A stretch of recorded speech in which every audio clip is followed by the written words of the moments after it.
Chapter 940, A Story.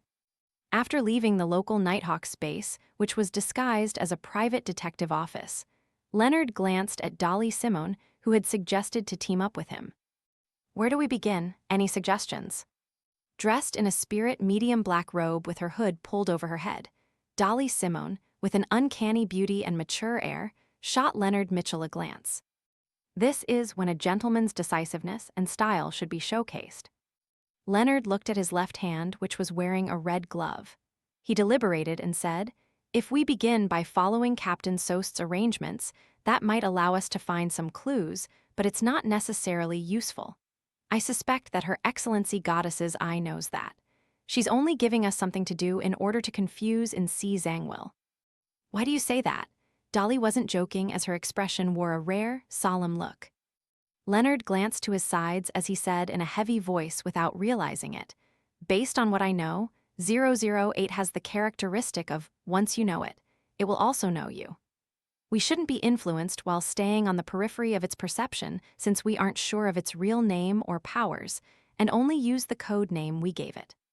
But as Red Gloves who are pursuing the numinous episcopate's matters, and having discussed Insi Zangwill many times, I believe our situation has already been grasped by 008.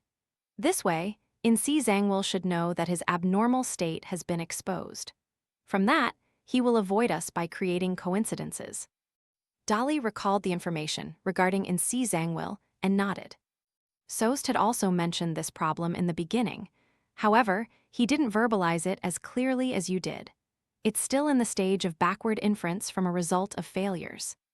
Therefore, Her Excellency Goddess's eye has gotten us to investigate the situation of the nearby district's Hunter Pathway Beyonders and ingredients, and pretending as though nothing is confirmed. In the meantime, Her Excellency is preparing the usage of some corresponding items to lay a trap for the moment when the evil spirit gains control over Insi Zangwill and thus appears. Leonard turned his body and spoke as he walked. That's probably the case, but I suspect that it's unlikely for 008 to not know of it. Dolly followed diagonally behind as she said in thought, "I believe there's still a chance for success. Don't forget that one of the honorific names of the goddess is the Mother of Concealment. That can counter 008. The Church has a high-ranking member or sealed artifact that can counter 008. It's no wonder 008 was once obtained by the Church and sealed under the Holy Cathedral." Leonard's eyes lit up as he came to a realization. Dolly nodded very slightly as her expression turned soft.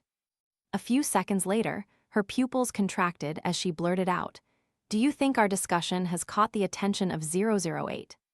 Leonard's expression fell, but he didn't dare confirm anything nor shake his head. He and Dolly looked at each other, looking back and forth as they fell silent for a moment.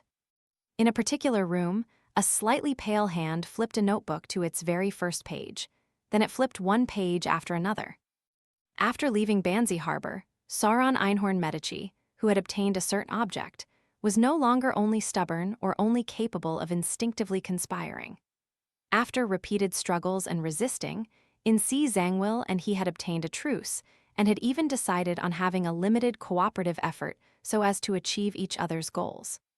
To an evil spirit of the Red Priest pathway, such a promise cannot be guaranteed to be effective, but Insi Zangwill no longer had any other choice. From his point of view, this series of matters had many coincidences, but fundamentally, this was inevitable. At the very least, Sauron Einhorn Medici was many times better at creating stories than him. After confirming the destination to be the southern continent's East Balem, Insi Zangwill boarded a ship to the Berserk Sea. Every time, he would enter the Inti's colonial islands, irrationally provoking the official Beyonders and hunting Beyonders from the Hunter Pathway. Then, before danger arrived, he would quickly regain lucidity, cover his tracks, and flee far away. This might seem like a coincidence, but the problem is when it's the same coincidence every time, is it too much of a coincidence? From the perspective of logic and reason, too many coincidences imply that certain elements or rules were secretly in existence. The reason why Insi was able to do that was because he had written the words above. Using the Quill of Ulzuhad, he naturally allowed himself to switch between the two states of being possessed by an evil spirit and self-autonomy. What a scheming fellow. This wasn't only directed at Insi Zangwill, but also at Sauron Einhorn Medici. They were clearly already coexisting in peace, but they acted out to be in conflict, as though they were relying on an external force to achieve some semblance of balance. Insi Zangwill's purchase of additional bard and warrior pathway beyonder ingredients was very reasonable.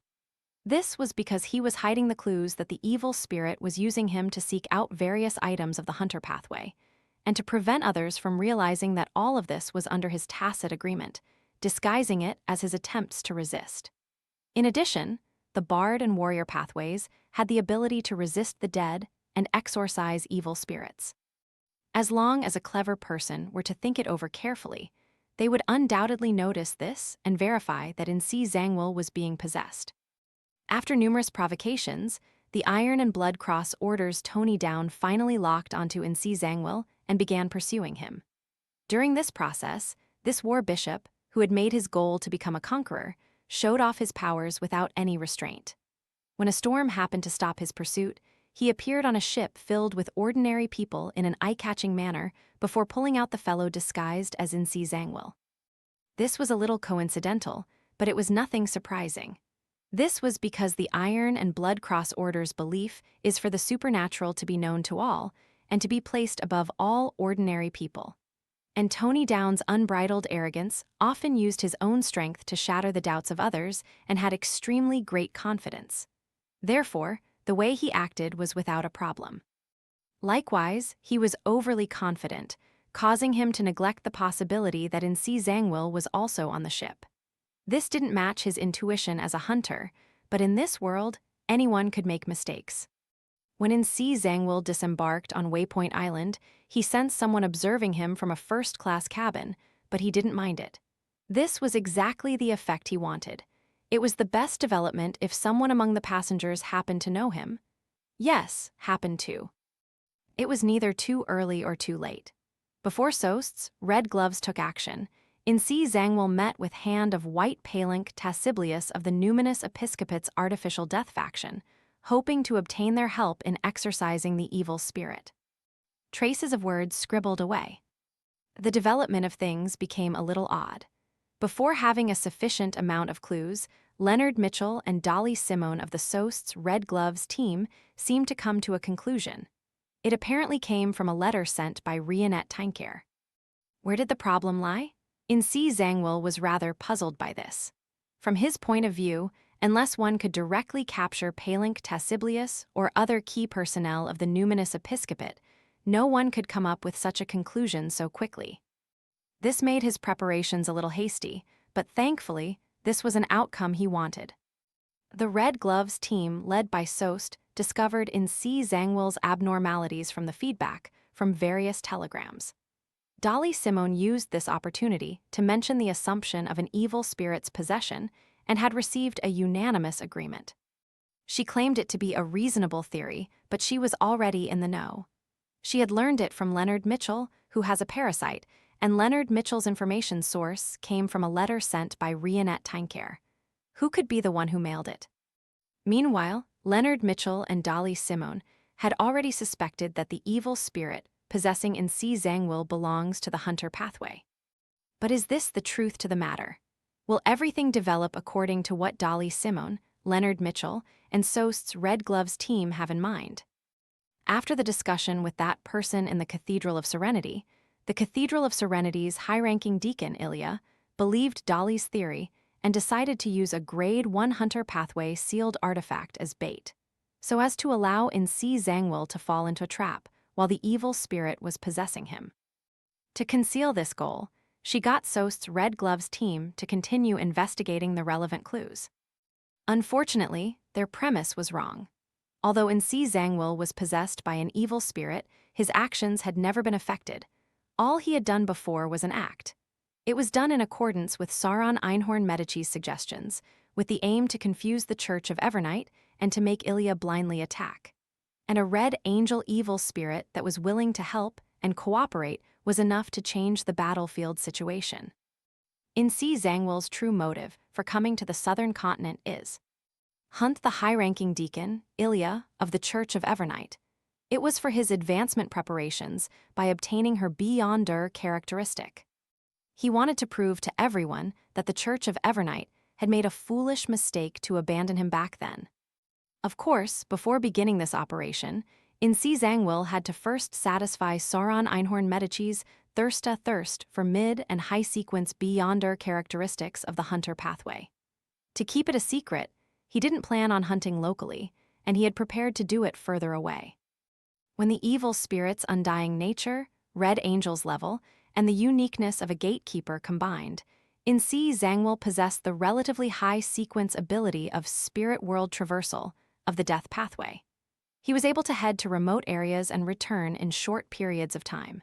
He had deliberately kept this under wraps before.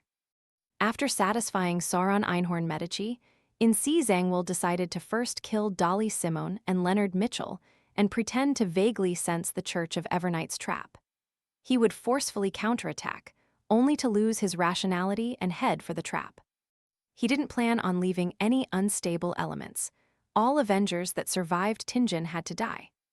The notebook flipped to an empty spot as a pale white hand grabbed a quill and added the words, "Today, everything will go smoothly. West Balem, Northern State, Kokawa City." "You aren't done with your investigations?" Anderson asked in boredom as he walked beside Danitz. "Soon," Danitz replied as he found it a little difficult to focus. "Do you have something to do?" At this moment, Anderson took out a map and a stack of information. He said with a chuckle, "I've already figured out the rough location of an ancient mausoleum. Based on the traditions of East and West Balem, there's definitely plenty of treasure in it. Here, death doesn't mean an end but a new beginning. That's why they have tons of burial items." Danitz was taken aback as he asked in surprise, "I thought you aren't proficient in Dutanese." How did he gather the information?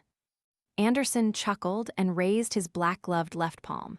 He spread his fingers and said, "I don't, but I can temporarily steal their language until I finish finding the information."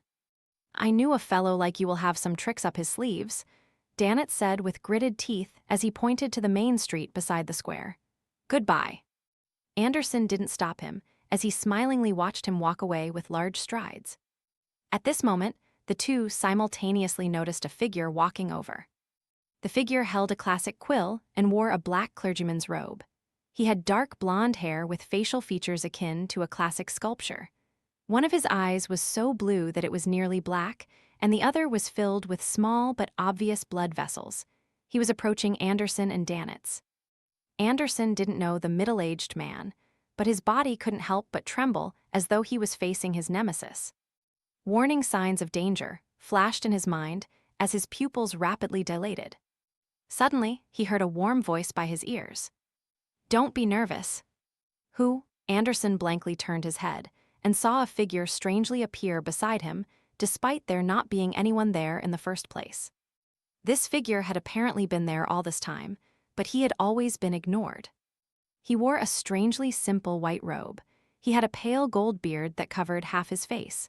His light-colored eyes were clear like a child's. He had a genial and reserved look. Looking at the quill in Insi Zangwill's hand, this middle-aged man who was dressed like an ordinary priest half closed his eyes, raised his right hand, and gestured 4 points before him. Hanging there was a silver cross,